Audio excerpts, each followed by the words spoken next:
کے اندر لے گیا۔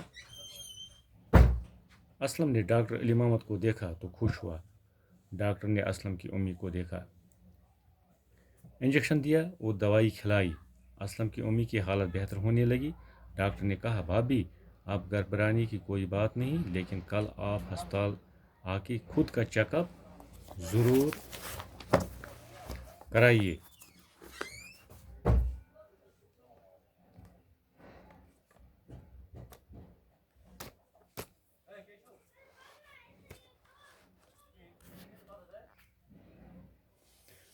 ہاں، یہ دوا 4 گھنٹے کے بعد پھر لیجیے، میں صبح آ کے دوبارہ دیکھوں گا۔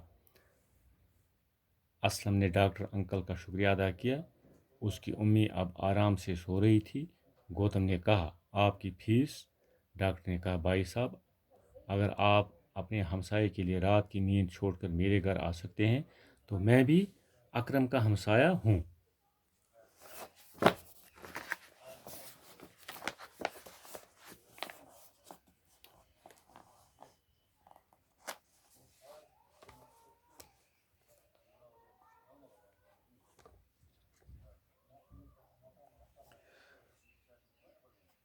اس کا دم گھٹ رہا تھا، یعنی اس دم ہو گژھان، تھر تھر سینے میں تکلیف ہے اور سر بھی چکرا رہا ہے۔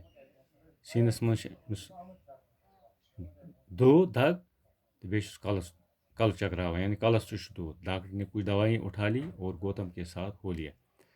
یعنی سات یہ گوتم ڈاکٹر سن گھر گو علی محمد تو دس کیا دلیل، دس ات پہ تلک ہمو دوا ست ونس کیا دلیل، دس اخ تمس کلس زبردست دود، بیس پھر بیس سینس تکلیف تو ڈاکٹرن تج کی دوا ست تو گو سہ گوتمس ساتھ۔ گوتم جب علی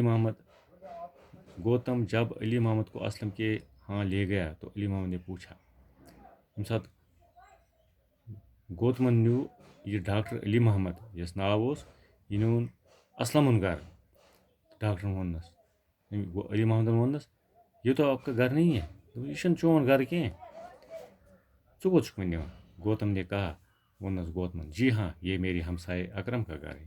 یہ میرس ہمسائے اکرم سن گھر، وہ یہاں نہیں ہے، سہ ونکس یت کی باہر گیا ہے، سہ گومت نیبر کوتان، اسی کی گھر والی بیمار ہے، تم سن یہ گھر واجن ونکس بیمار۔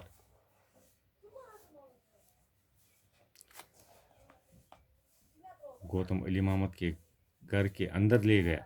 گوتم علی محمد کو گھر کے اندر لے گیا۔ اسلم نے ڈاکٹر علی محمد کو دیکھا۔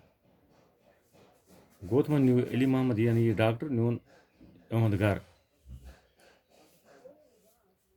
اسلم نے ڈاکٹر علی محمد کو دیکھا تو خوش ہوا۔ اسلمن وچھ یہ ہمسائے ڈاکٹر اور علی محمد، یہ گو واریاہ خوش۔ ڈاکٹر نے اسلم کی امی کو دیکھا تو ڈاکٹرن وچھ کس اسلم موج، دژنس نظر، انجیکشن دیا، دتنس انجیکشن لگونس، دوائی کھلائی، دتنس دوا کی چمچہ۔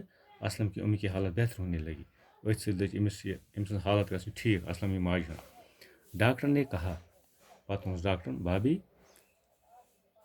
ثہ کر اب گھبرانے کی کوئی بات نہیں، وہ گھبراؤن کی ثہ گئی ٹھیک، لیکن کل آپ ہسپتال آ کے خود کا چیک اپ ضرور کرائیے۔ دس صبح یہ ہسپتال ضروری، تت کرو اصل پہ چیک اپ۔